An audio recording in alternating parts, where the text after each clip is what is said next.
আজকে যেহেতু সকালবেলা ছেলেকে পড়ার ওখান থেকে আনতে গেছিলাম, তাই সকাল সকাল ভাতটা আর বসাইনি, রান্নাটা করেই চলে গেছিলাম ওকে আনতে। বাড়ি এসে স্নান করে ভাত বসিয়ে দিয়েছিলাম, আর ভাতটা উবুর দেওয়ার পর তরিতরকারিগুলো যেহেতু সকালবেলা রান্না করেছিলাম সেগুলো একটু গরম বসিয়ে দিয়েছিলাম। গরম তরিতরকারি না হলে না খাওয়া ঠিক জমে না। আর সেই সময় সুব্রত দেখলাম নিয়ে এসছে বিরিয়ানি। খুব রাগ হচ্ছিলো জানো তো, রান্না করার পর বিরিয়ানি নিয়ে আসলে খুব রাগ হয়, কারণ রান্নাগুলো পড়ে থাকে, সেগুলো আর খাওয়া হয় না। যাই হোক 4 প্যাকেট বিরিয়ানি নিয়ে এসছে 4 জনের জন্য। তার সাথে নিয়ে এসেছিলো হলো একটা বড় তাল।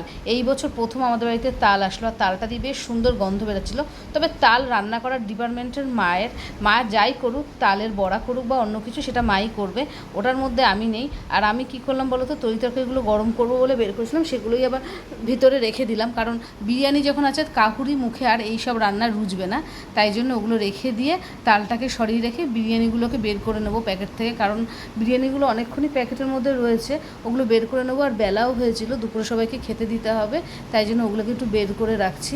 আর কি বলো তো, বিরিয়ানি দিয়ে এত সুন্দর গন্ধ বেরোয় না, আসলে বলতে পারো আমরা ভীষণ সবাই বিরিয়ানি খেতে খুব ভালোবাসি, তাই সেইগুলোকেই একটু সুন্দর করে বাইরে বের করে রাখছিলাম। এরপরে শসা পেঁয়াজ এগুলো কেটে রাখতে হবে, যেখান থেকে বিরিয়ানিগুলো আনে না সেখানে সবসময় মাঝে শসা দেয় না।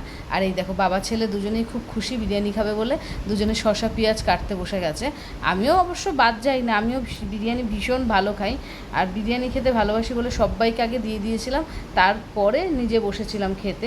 সবাইকে দিয়ে থুয়ে বসলে সুবিধা হয়, না তো বারবার উঠে উঠে দিতে হয়, তাই সবাইকে দিয়ে দিয়েছিলাম, আর তারপরে আমি বসে পড়েছিলাম খেতে।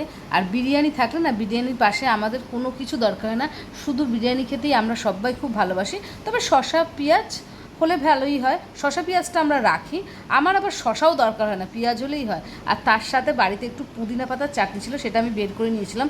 বিরিয়ানির পাশে পুদিনা পাতার চাটনিটা বেশ ভালো লাগে, তাই সেটা একটু নিয়ে নিয়েছিলাম।